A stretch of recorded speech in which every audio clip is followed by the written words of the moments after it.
Today, I'm going to finish up with the Battlestar Pegasus from Moebius Models, give you my final thoughts, product review, right after this.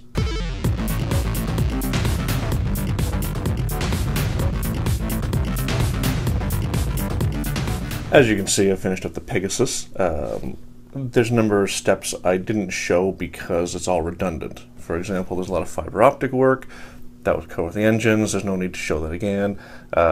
This might be of particular interest, the trench where all the windows are, but I'm going to come back to that in a few minutes. I do have a couple complaints with the kit, and it simply has to do with missing detail given the price point. Now in Canada, this is almost a $90 model. It is well constructed, it's bulky, it goes together extremely well. But I'm very disappointed by the launch base in particular. Given the price point, my feeling is the forced perspective is unacceptable as well, and it all pretty much has to do with the launch bays or flight pods. The missing detail on the leading edges. Now, I was able to get around this by using Paragraphics photo-etch. Given that that adds another $40 to the model kit to get the flight pod inserts and the support arm inserts, that puts us up to about $120, $130 model kit. Those are really my biggest complaints about the kit. Now, I need to balance that with the good. As I said, there's a lot of plastic, and it goes together so well. I especially like the joints because they're made to fit inside each other, which as far as lighting goes is particularly convenient because I don't have to worry about light blocking the seams on top of light blocking the parts. It goes together extremely well. Even having removed all the supports from inside here, these guys, the flight pods, fit together problem-free. So from an engineering perspective, Moebius did an incredible job. As far as assembly, once I took care of all the lighting, it was a breeze. Now, as far as errors I made, next time I would use a higher resistor value to step down the LEDs I use for the fiber optics for the landing lights because they are out of scale. But it's not just that. I also made a mistake over here. See, the reds aren't really visible. When I assembled this, looking back, I think I grabbed the wrong glue gun and used hot glue, not the low temperature hot glue. And once I assembled this, the fiber optic strands broke, so there's no light being transmitted through.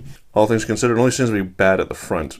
All the other ones are good, and that's just me not paying attention to my tools. Moebius did an excellent job. It really goes together well. The only thing I'd recommend is if you do the production version, because the Razor version is different. There's more detail on it, and these parts are completely different. The overall gray is good, which I use Tamiya metallic gray.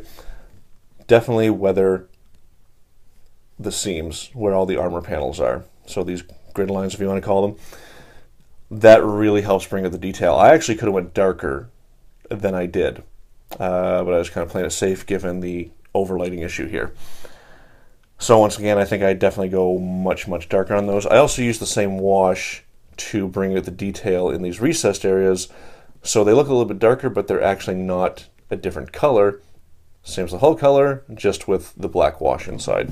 The trench detail, I was kind of dreading the whole time. Like, how am I going to do this? And then eventually, once I got to it, I just looked at it and did it. To do this, I used the same drill and bit as I did for the engines. Just come in at an angle and be very gentle, because once it breaks through, you could actually damage the plastic by ramming the drill into it. So just be careful, go slow, drill out all your holes.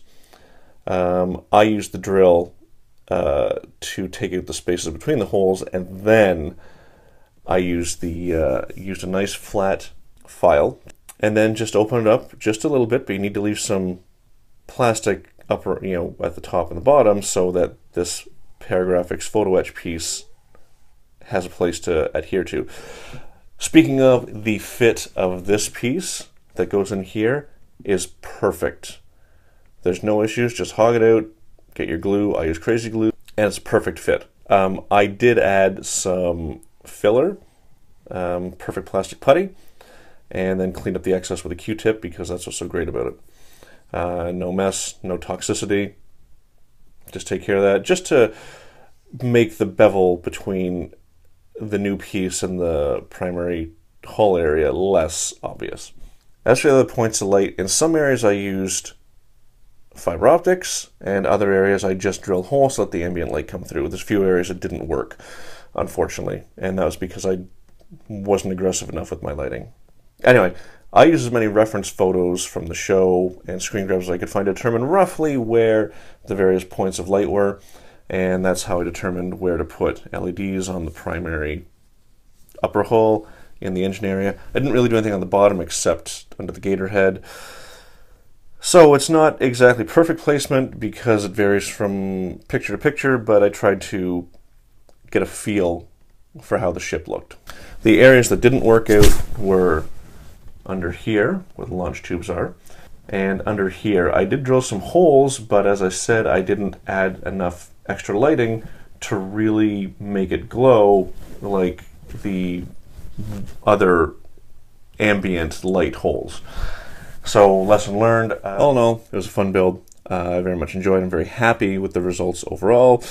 Assembly's a snap. I mean, there's nothing to it. All the seams are good. Everything lines up. So, kudos, excuse me, to Moebius Models.